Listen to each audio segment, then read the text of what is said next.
from Chattanooga, Tennessee, Bob Pompa, along with Teddy Atlas, Diego Corrales squaring off against Claudio Martinet from Argentina. Corrales, a very talented young man out of Sacramento, California, ranked #1 by the IBF, number 13 by the WBC, and number 15 by the WBA. He wants a world title shot, and he feels it begins tonight.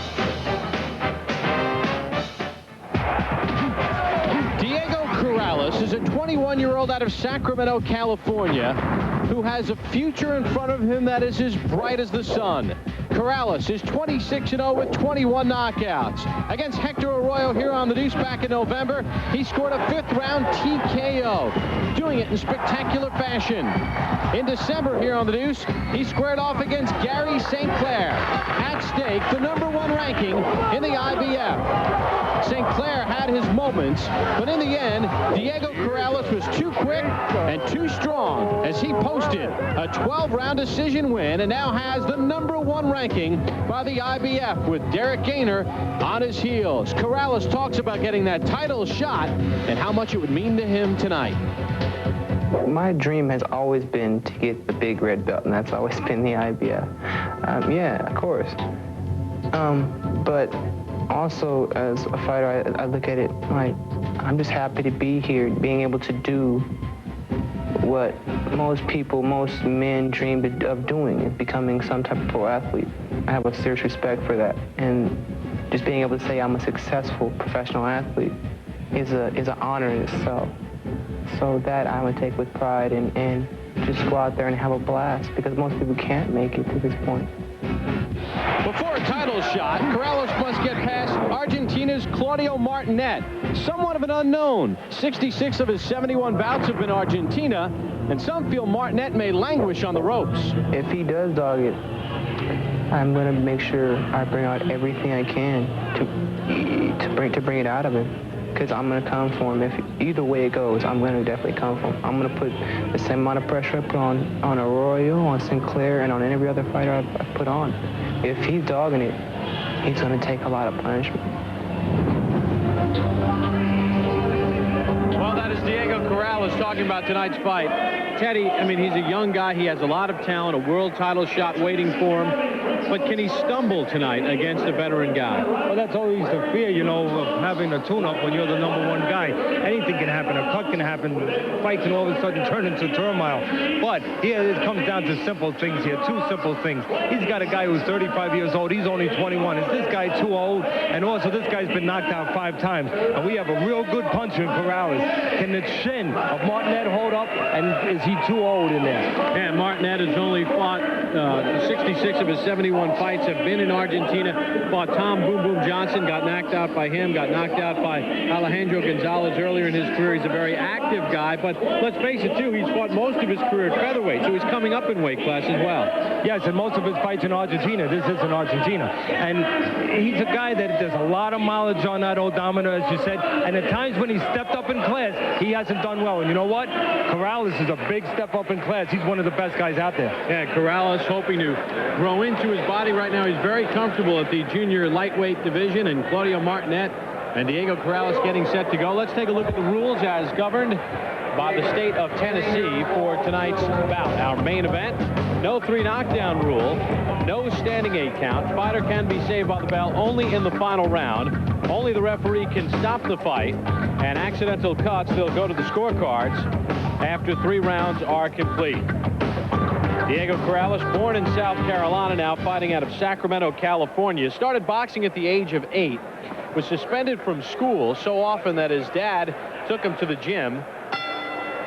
And Claudio Martinet had a 36-1 record as an amateur in Argentina. Round #1 underway. You see the size difference. Corrales with the much-decided height advantage. And Martinet is a southpaw, so we'll see how Corrales deals with all of these obstacles. Corrales wants to take advantage, actually, of the aggression of Martinet. He's the taller guy. He's a good puncher. He's a good counter-puncher. He wants Martinet to walk into a punch like that left hook he just did. Because he knows where to find Martinet. You know, the old saying, you don't want to be predictable. You know where to find the guy. When you know what guy can do, you can make plans to take advantage of that. 17 of Corrales' 21 knockouts have come within the first 4 rounds. He sparred about 40 rounds for this fight in Las Vegas, working with trainer Kenny Adams and sparring with Freddie Norwood and Walter Wright. He's had the biggest problem in his sparring sessions and his training and preparation for this fight was staying focused. We talked about the negatives Martinet has to deal with. He's older. He's a guy that's susceptible. His chin is susceptible. He's been knocked out 5 times. But we didn't talk about the strengths. He's a real experienced guy. And, of course, he's a southpaw. So those are some strengths there. This guy has been around the block about 5 times. His knockouts, I mean, 2 of the knockouts, one was to Alejandro Gonzalez in '92, former world champion who beat Kevin Kelly for that title. In '96, he lost in a title fight for the IBF title. He lost to Thomas Boom Boom Johnson, who was making his 10th defense at the time. He was knocked out in the 7th round. Martinet busy last year. He had 8 bouts, 7 wins, a loss, 2 knockout wins. In fact, in the last 7 years, Martinet is averaging almost 7 fights a year, so he is very active. In fact, in the last 10 years, the longest layoff he ever had was 9 months. Here's the experience again of Martinet. Corrales figured that he'd be able to just catch him coming in, but all of a sudden Martinet's switching up. He goes in, he goes out, and he's trying to make the taller Corrales come in. That's experience. And he ducks away from the punches when he does reach in. So he knows enough to move after he punches. Remember, we will have open scoring for you in this fight. We'll bring you the scores of the 3 judges after the rounds. We'll see if they differ or if they're similar to the way Teddy and I scored. And you at home as well. You can see what Martinet's not doing anything offensively. He's just making sure he's making a miss. But he's going to set up some offensive punches.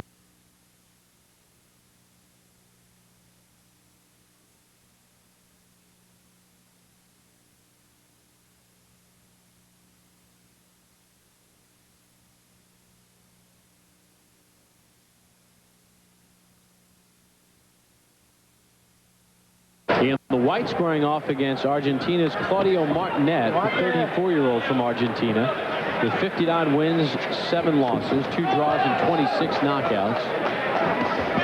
We talked about the questions of Martinet, the age and his chin, how durable it is. The questions on Corrales is stepping up with top opposition. He hasn't been in there with much, although his last fight was a big step up. That's the first time he really did make a big step up. Last fight in December, he won a 12-round decision over Gary St. Clair, who was 15-0. That was a pretty good test for him, but other than that, he hasn't been in there with real top guys. Of course, Martinet has. All right, here are the judges' scorecards in round number 1, and all 3 judges give round number 1 to Martinet. You can make a case for Martinet or Corrales, or even an even round in that first round, Teddy. Yes, you could make a case for an even round. Nobody did anything of any damage, anything significant. Martinet made a lot of punches miss. You usually don't win rounds on just making a guy miss unless you're Willie Pep. But if there's nothing else to really choose from, sometimes defense can be one of the things you can choose from. One of the elements in scoring. Of course, Corrales didn't do really any landing either, but you could make an argument that Corrales pressed the fight. Well, pressed the round anyway, but a very close round. A round that you could, as you said, make even. Just not a lot happening in the round. One of the other questions about Corrales, he's a real good offensive fighter. He has good height, he has good power, he's very relaxed in there. And I love the way he puts punches together. He's a good offensive fighter. Questions when he steps up will be how good he is defensively. That is going to be one of the things that will tell how successful he is at the real top echelon of this division. And at the age of 21, he's still growing. He will not turn 22 until August, and at 6 foot, you wonder how long that he'll even last in the junior lightweight division. No doubt about that. Of course, he has a good guy to take him along the way. His trainer, Kenny Adams, the ex-Army guy, head coach of the '92 USA Olympic team in Seoul, Korea. And he's had a couple world champions, guys like Vince. Okay, my break. Let him go. Okay. Claudio, no puede.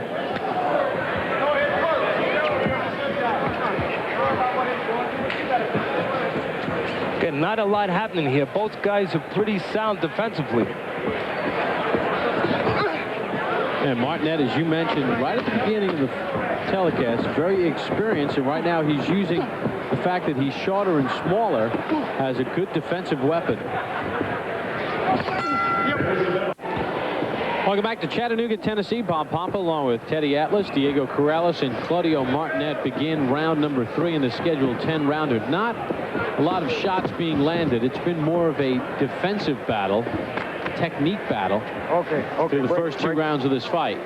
One of the things the younger, more talented Diego Corrales has to make an adjustment to is he has to start going to the body, I believe. Because this guy's pretty cute, pretty tricky. He's like an eel in there. Hard to hit. The body doesn't move, though. I mean, it will move when the legs go out. But when he's moving his head, the body's going to be stationary. He's got a better shot there. Also, what he's probably going to have to do is start jabbing a little lower to the chest because the head is not there for him.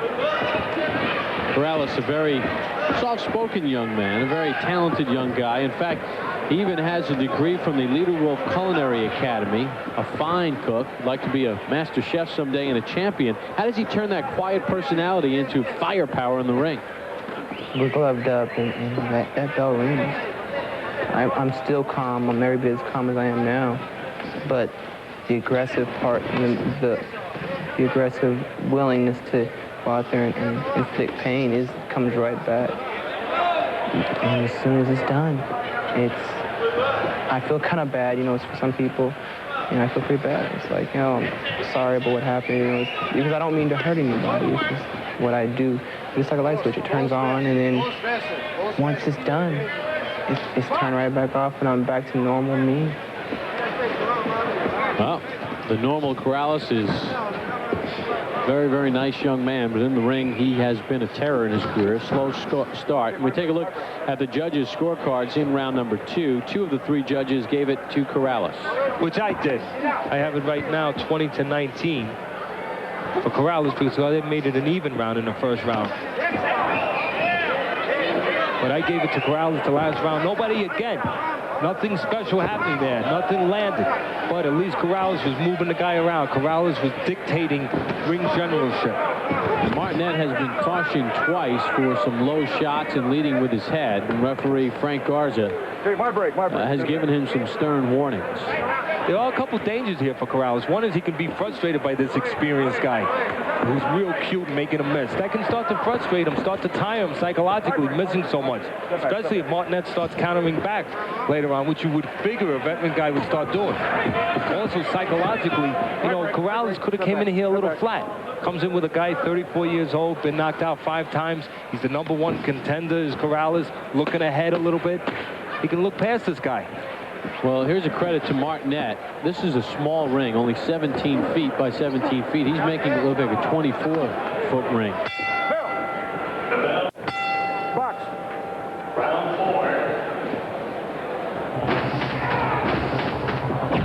Round number 4 underway between Diego Corrales and Claudio Martinet from Chattanooga, Tennessee.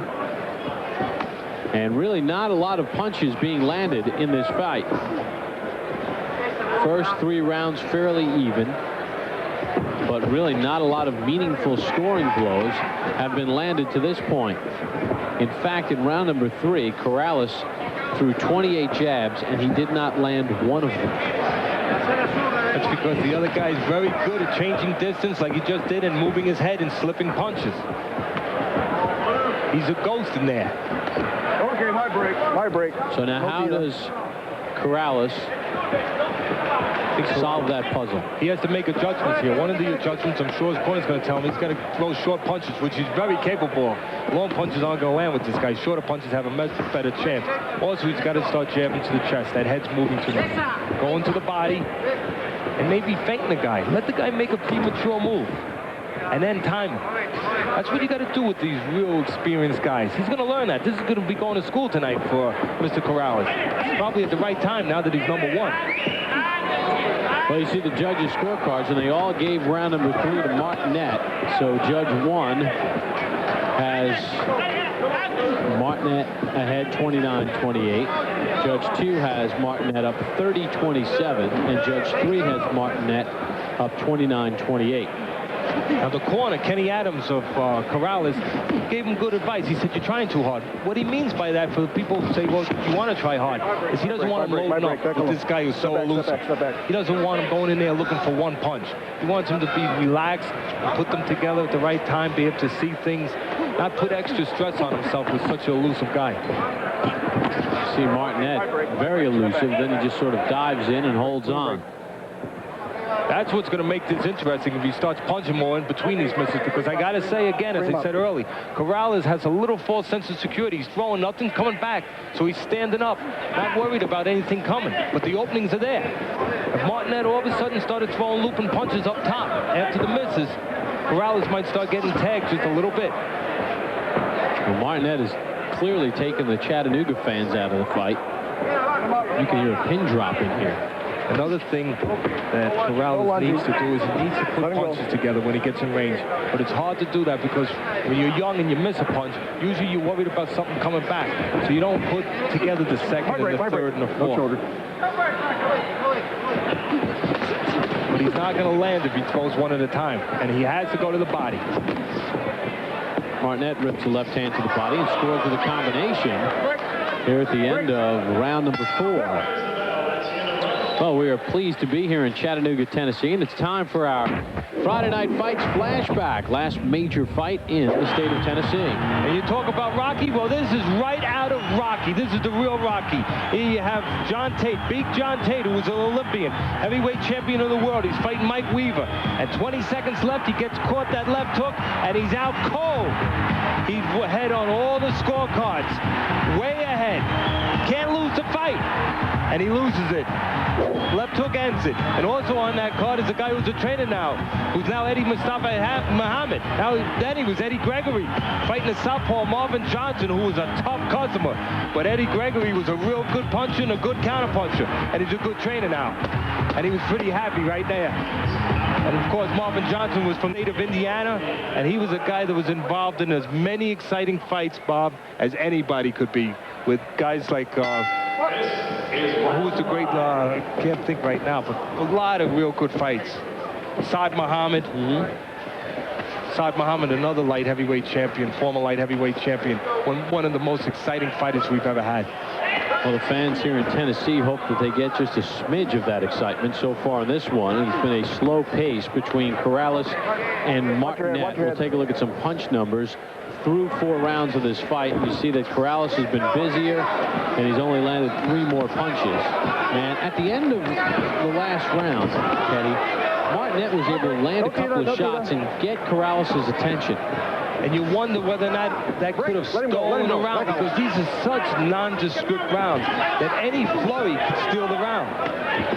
Now something's going to happen here, because all of a sudden Martinet, the defensive whiz, is starting to open up a little bit, and he's doing it wide. So he's going to start to get to Corrales, frustrate him a little more, or he's going to be tagged. I think he's going to get tagged. They look at the judges' scorecards after round number 4 and how they scored round 4. There's a good left hand. They all gave the round for Corrales.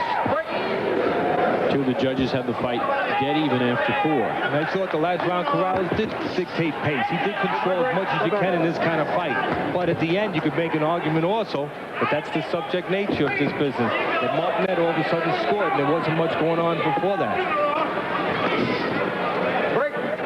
Well, what about the game plan here of Martinet trying to open it up a little bit more, Teddy? He's come out of his defensive posture.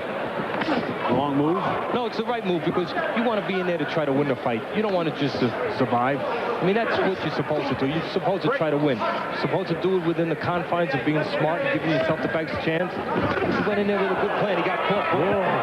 He got caught all right, and Martinet slumps to his seat. See, that's that wide punch, and that's the short punch of, obviously, of Corrales. Yes!